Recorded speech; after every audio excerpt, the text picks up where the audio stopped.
안성환의 시사야.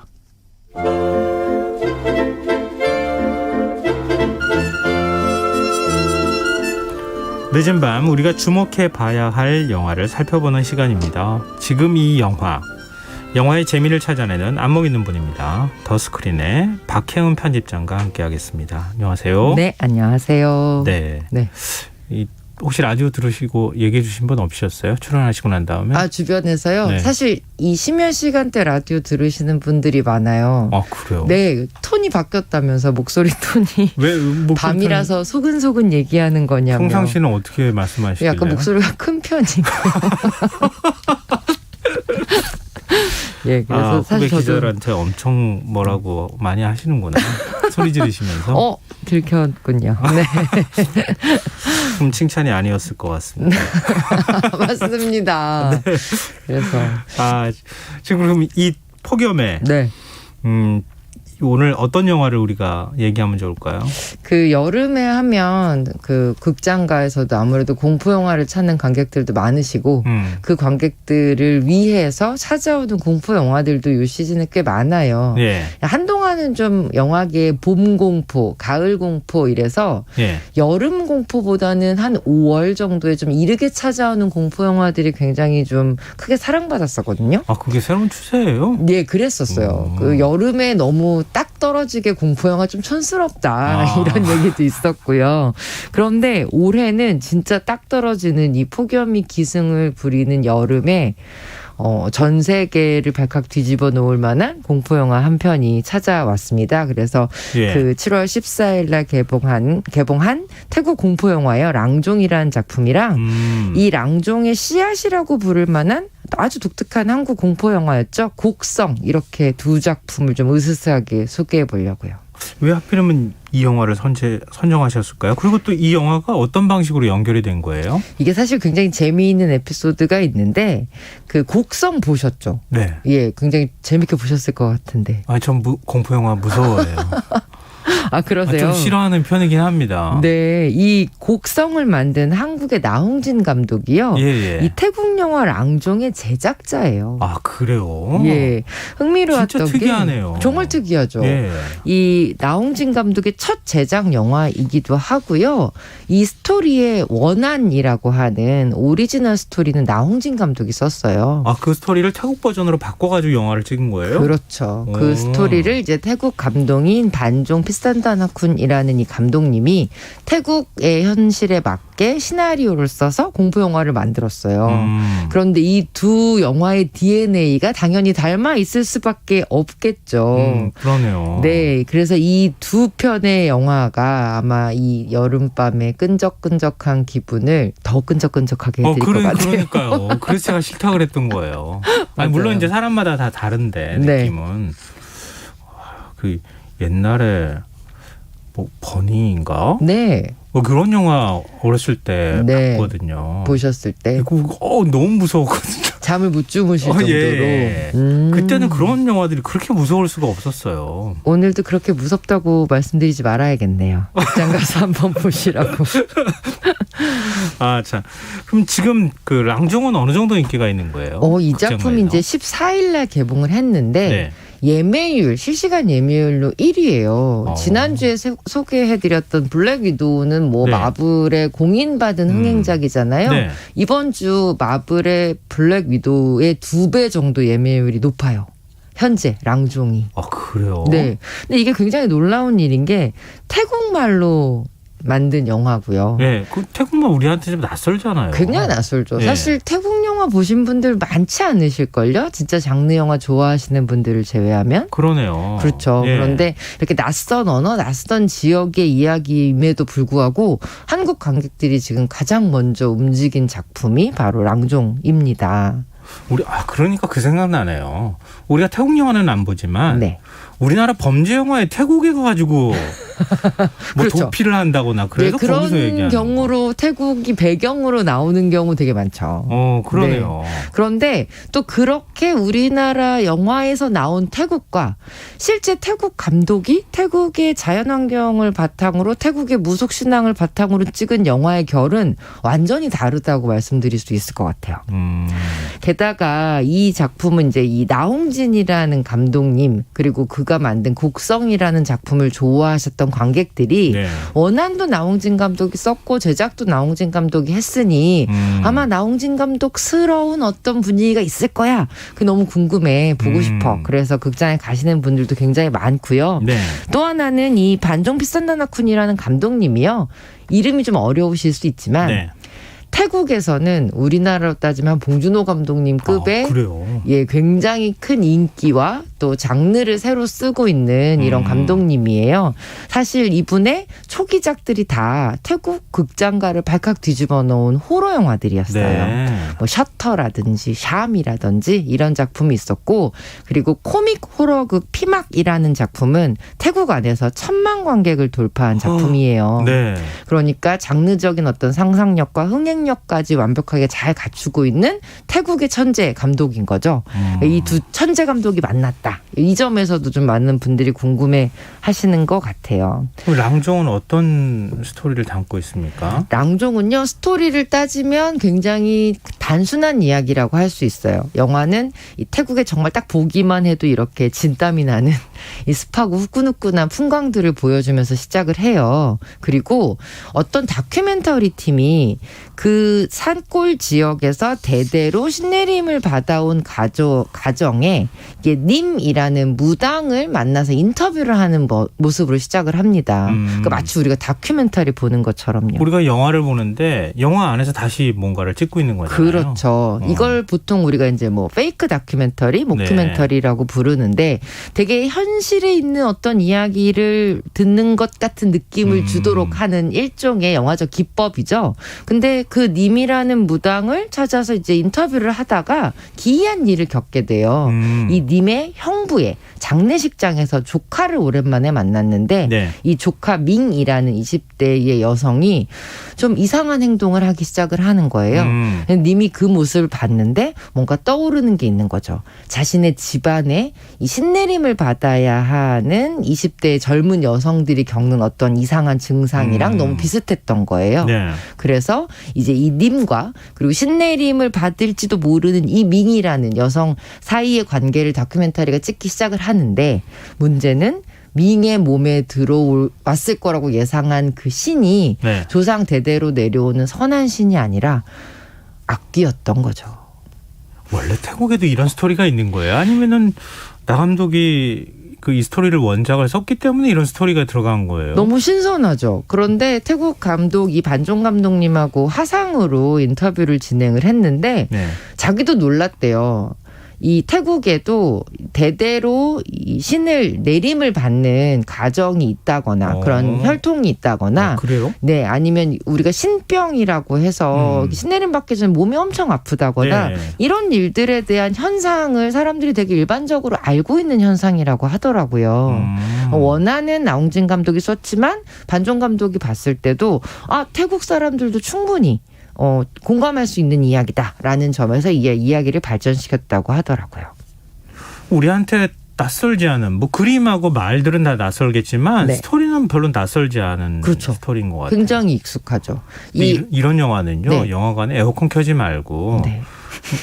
완전 찜통 그러니까 태국 느낌의 그 더위를 느끼면서 이 영화를 보면 땀을 줄줄줄 흘리면서 영화 보면 어떤 느낌입니까? 제가 이 랑종에 관련해서 들은 모든 이야기 중에 가장 신선한 이야기를 지금 들었어요. 아 진짜요? 네.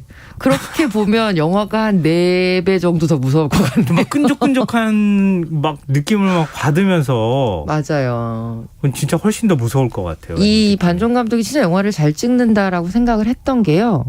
정말 화면만 보고 있는데 그 에어컨이 쌩쌩 나오는 극장 안에서도 그게 뭔가 몸에서 뭔가 기어가는 것 같은 느낌? 예, 끈적끈적하고 예. 스물스물한 느낌이 들어요. 저 그거 싫어해요. 아, 이 얘기 하지 말걸. 작은 벌레들 막 이렇게 있는 걸 조금 안 좋아하는 편인데. 이 랑종이라는 말 자체가 태국어로 무당이라는 뜻이에요. 그렇구나. 네. 근데 지금 이런 영화 촬영 기법이 네. 곤지암에서도 그렇죠. 쓰이지 않았어요? 맞습니다. 페이크 다큐멘터리. 마치 직접 그 현장에 가서 무언가를 보는 것 같은 이런 방식의 다큐멘터리 형식을 가진 공포영화 굉장히 많아요. 뭐 할리우드에는 파라노멀 액티비티 같은 경우가 이 페이크 다큐멘터리로 공전의 히트를 기록했었고요. 뭐 굉장히 이런 작품들이 많죠. 유튜버들도 그렇잖아요. 맞아요. 여기 굉장히 스산하고 네. 귀신이 나오는 집이다. 네. 그래서 조그마한 휴대폰 들고 막 가서 찍다가 그렇죠. 뭔가 뭐 소리가 나오거나 뭔가 훅 하고 지나가면 네. 막 올라가지고 뛰쳐나오거나 막 이렇게 하는 거 있잖아요. 네. 그래서 그 형식이나 이야기나 굉장히 익숙하지만 확실히 이 태국 이산 지역이라는 북쪽 지역을 배경으로 하는데 그 지역의 풍광이 보여주는 굉장히 어떤 음습하고 스산한 느낌? 그 느낌들이 굉장히 저는 새로웠어요. 다시 말해서 굉장히 촬영을 잘했다. 네. 이렇게 말씀드릴 수가 있죠. 근데 좀 끔찍한 장면이나 이런 거 많이 들어간 거 아니에요? 이 영화가 좀 길어요. 2시간 15분 정도 러닝타임이에요. 그런데 무서운 거 싫어하시는 분들은 보면 안 되겠네요. 제가 모든 분들께 정말 이 혼돈을 드리고자 하는 말씀이 아니라 2시간 15분의 러닝타임 중에 1시간 10분 정도는 정말 무슨 내셔널 지오그래픽 예. 다큐멘터리 보는 것처럼 전혀 무섭지 않아요. 그러니까 약간 분위기만 목 조이는 분위기만 조금씩 내려갈 뿐이지 네. 전혀 무섭지 않습니다. 그러다가 이제 후반 40분 정도에 그때부터 막 그냥 휘몰아치기 시작을 한다 이렇게 말씀을 드릴 수가 있죠. 그런데 솔직히 전 정직히 말씀드리면 네. 페이크 다큐멘터리 장르를 좋아하시거나 익숙하시거나 많이 보신 관객들이라면 네. 사람들 너무 호들갑 떠는 거 아니야? 뭐 이 정도 가지고라고 생각하실 수도 있어요. 그 수위 자체가 공포의 수위 자체가 높다기보다는 저는 이 표현의 어떤 호불호가 갈릴 만한 금기를 건드리는 장면들 때문에 저는 더 불쾌하신 분들이 많을 것 같다라는 생각도 하긴 했습니다. 근데 영화를 많이 보시니까 네. 편집장님은 네. 그러니까 뭐 이 정도쯤이야 이렇게 생각하실 수 있겠지만 네. 접하지 않은 분들은 진짜 막 나오면서 이렇게 몸을 막 우욱 하면서 나올지 않을까 영화 보고 난 다음에. 제 팁 하나 드리면요. 네. 영화 화면이 녹색으로 변하기 시작하면 약간 마음의 준비를 하시면 돼요. 그때 뛰쳐나오는 거예요. 영화관을 무서운 거 싫어하시는 분들은. 네, 그때 살짝 눈을 좀 가리시면 됩니다. 근데 영화가 좀 호불호가 갈린다면서요? 이게 왜 그러냐면 신내림을 받은 여성, 그러니까 빙의된 여성이라는 캐릭터가 어떤 보여주는 굉장히 이상한 행동들을 보여줘야 되잖아요. 네. 게다가 이 캐릭터는 이제 알려진 거 스포일러 없이 말씀드리면 그냥 온갖 것의 혼이 그녀 안에 다 들어가 있다라는 표현을 해요. 그러니까 아니, 우리나라는 보통 누구누구 혼 그렇죠. 이렇게 한 명이 들어가잖아요. 네. 근데 온갖 게 다 들어가요? 왜냐하면 처음에 영화가 딱 시작할 때 그 얘기를 해요. 태국 사람들은 세상 모든 것에 심지어 나무나 풀, 개미에게도 혼이 있다고 믿는다라는 얘기를 해요. 네. 그러니까 그걸 믿기 때문에 그 빙의되는 어떤 그 혼령들 자체도 사람이 아니라 뭐 동물, 뭐 별 희한한 것들이 다 그녀 몸에 들어와 있다는 설정이잖아요. 그럼 그녀가 하는 행동이 그렇죠. 계속 바뀐다는 거잖아요. 그렇죠. 들어올 때마다. 사람이 아닌 거죠. 그러니까 사람의 모습을 하고 사람이 아닌 행동을 하니까 네. 거기에서 오는 좀 상상 이상의 잔혹함들이 있어요. 뭐 예를 들면 동물이나 아이를 해친 장면 같은 것들도 있고 네. 그러니까 인간이 할 수 없을 것 같은 행동을 하기도 하고 근데 뭐 좀 꼭 그래야 되나라고 물으시는 분들도 있을 것 같기는 해요. 그런 점에서 호불호가 갈리는 거예요. 그렇죠. 이렇게까지 네, 저런 장면을 너무 끔찍하고 이런 것들도 그런 것들이 있는 거죠. 네, 그러니까 저는 공포 영화가 그 경계에 있다고 생각해요. 언제나 우리가 금기라고 얘기하는 것들의 선을 공포 영화가 어디까지 넘으면서 어떻게 설득시킬 것이냐. 저는 그게 공포 영화의 굉장히 중요한 품위라고 생각하거든요. 품격. 아니, 원래 그런 얘기 있잖아요. 보여주지 않으면서 무섭게 만드는 게 진짜 공포스럽다. 그건 정말 상위의 버전의 정말 고수들의 공포이기는 하죠. 왜 안 보여주면서 막 무서워가지고 어쩔 줄 모르게 만드는 게 그게 진짜. 정말 무섭죠. 근데 이거 다 보여주면서 무서운 거잖아요. 네, 그래서 좀 휘발되는 공포예요. 그러다 보니 뭐 나와서 집에 갈 때 어떡하지? 나 혼자 집에 들어가야 되는데 누가 어떡하지? 이렇게 가다가 이렇게 뒤를 그쵸. 이렇게 턱 잡을 것 같은 그런 느낌은 아니다. 그렇진 않습니다. 아, 다 보여줘 버린다 그냥. 그렇습니다. 그렇구나. 그래 궁금하긴 하지만 네. 네, 이제 궁금하다고 생각하셔서 보시고 싶은 분들이 많을 것 같아요. 궁금함을 하나만 더 말씀드리면 네. 엔딩 장면이 진짜 인상적이에요. 아. 이 영화의 백미는 엔딩에 있어요. 예. 사실 그 장면을 보여주기 위해서 이 1시간, 2시간 15분을 찍었나라는 생각이 들 정도예요. 근데 그 엔딩 장면을 보시면 이 영화가 얘기하고 있는 거는 그냥 단순한 공포가 아닐 수 있겠다라는 생각을 하실 것 같습니다. 궁금하게 마지막으로 이렇게 딱 물음표를 던져주셨어요. 네. 그러면 우리 데칼코마니 같은 영화 네. 곡성에 대한 얘기도 좀 해보죠. 곡성은 정말 한국에서 700만 명 이상이 이런 장르, 이런 호러 장르를 봤다는 것 자체가 되게 화제가 된 영화였어요. 멋이 중한디 이런 거. 네, 그 뭐 유행어 미끼를 만들었죠. 물어버렸다. 뭐 현혹 이런 단어를 썼죠. 되게 어려운 단어들인데 이런 단어들을 곡성이 유행시켰어요. 네. 그만큼 많은 분들이 관심을 가지셨는데 줄거리는 되게 비슷합니다. 갑자기 그냥 조용한 동네에 외지인 한 명이 오면서 이상한 일이 벌어지기 시작해요. 사람들이 그 외지인을 약간 의심하거든요. 그런데 마침 그 지역의 경찰관의 딸이 굉장히 이상한 행동을 하기 시작을 하는 거죠. 마치 무언가에 홀린 거나 빙의가 된 것처럼. 네. 그래서 그 병을 고쳐주기 위해서 또 다시 멀리에서 무당을 부릅니다. 이 사람들이 휘몰아치면서 벌어지는 일들이 이제 곡성의 줄거리라고 할 수 있죠. 은근히 비슷하죠. 그러네요. 네. 무당 나오는 것도 비슷하고. 이야기의 시작 자체도 이 곡성에 나오는 일광이라는 황정민 배우가 연기한 캐릭터가 있어요. 그 캐릭터의 과거를 좀 그려볼까라는 생각에서 시작한 이야기가 랑종이라는 영화의 그 원안이 됐다고 하더라고요. 근데 곡성은 좀 해석하는 재미가 있는 영화 같아요. 네, 저는 그 현혹이라는 말이 그야말로 이 영화가 우리를 현혹시킨 게 아닌가라는 생각을 많이 했는데 당시에 저는 이게 되게 좋았어요. 이 영화가 굉장히 수많은 아주 인상적인 한 스팟 점들을 막 네. 보여줘요. 그리고 그 점들을 감독이 강제적으로 이어서 선을 만들지 않아요. 그리고 관객들한테 그 선을 이어보시라고 이렇게 뭔가 선택권을 주는 거죠. 그러니까 재밌는 표현이네요. 누군가는 스토리텔링을 어떤 다른 점들을 이어서 스토리텔링을 하시고 또 네. 다른 관객은 또 다른 선을 만들어내는 거예요. 네. 해석이 많을 수밖에 없는 아주 저는 독특한 작품이었다고 생각해요.